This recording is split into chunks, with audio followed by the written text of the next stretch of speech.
Assalamualaikum warahmatullahi wabarakatuh. Bismillah walhamdulillah wassalatu wassalamu ala rasulillah amma ba'du. Ikhwan fillah, pemirsa yang dirahmati Allah subhanahu wa ta'ala, ada pertanyaan yang saya terima, saya bacakan. Ustadz, bagaimana hukum sholat yang ketika membaca Al-Quran ia sambil memegang mushaf Al-Quran? Apakah membatalkan sholat atau tidak? Baik, pemirsa kaum muslimin dimanapun Anda berada, kadang kita melihat ada di satu masjid kah, di satu tempat, ketika imam membacakan sholat atau memimpin sholat, ia membaca Al-Quran sambil memegang mushaf Al-Quran. Nah, bagaimana hukumnya? Sebagian besar ulama mengatakan bahwa sholat sambil memegang mushaf Al-Quran hukumnya adalah boleh atau mubah.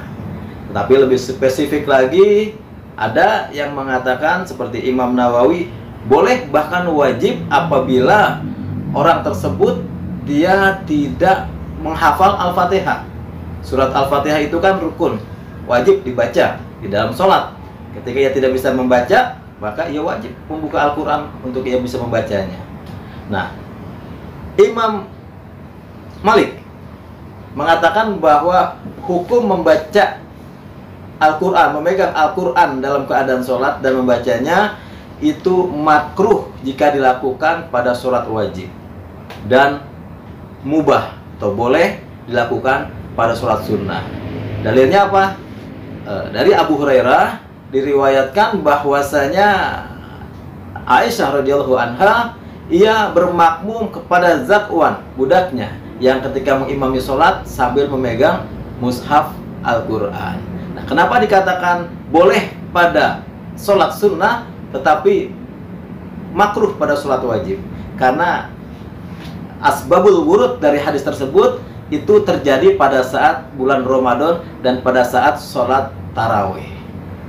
Kadang sekarang saat ini banyak masjid-masjid yang mentargetkan satu bulan Ramadan itu khatam 30 juz. Jadi satu hari satu juz.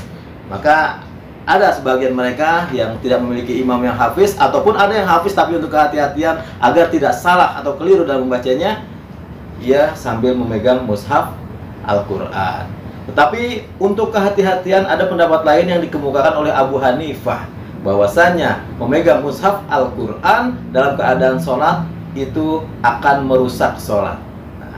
Makanya bagi imam yang ingin memegang mushaf Al-Quran dan membaca Al-Quran sambil memimpin sholat sambil memegang mushaf Al-Quran, maka wajib baginya untuk mengetahui rukun yang membatalkan, hal-hal yang membatalkan sholat. 3 kali gerakan secara berturut-turut anggota tubuh kita yang besar dalam keadaan sholat kita lakukan, maka itu dapat membatalkan sholat. Jadi paling tidak ketika kita ingin membaca ayat tertentu dalam Al-Quran, kita sudah berikan tanda. Apa yang akan kita baca? Waladhdallin, amin.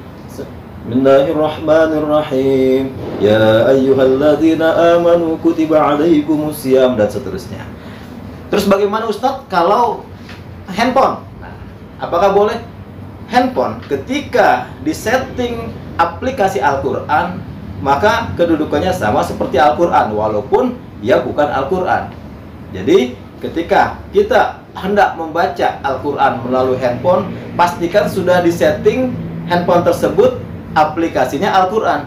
Jangan ketika kita mau membaca Al-Quran dalam sholat, nah, itu adalah aplikasi yang umum, atau kita gerak-gerakan lagi untuk mencari aplikasi, dan pastikan mode handphone tersebut dinonaktifkan atau di mode silent. Jangan sampai ketika kita lagi baca Al-Quran melalui handphone, kemudian handphonenya berdering, langsung kita angkat. Ya sebentar, saya lagi sholat. Kan tidak lucu seperti itu. Pemirsa, demikian, semoga penjelasan singkat ini bermanfaat. Wallahul muwaffiq ila aqwamit thoriq. Wassalamualaikum warahmatullahi wabarakatuh.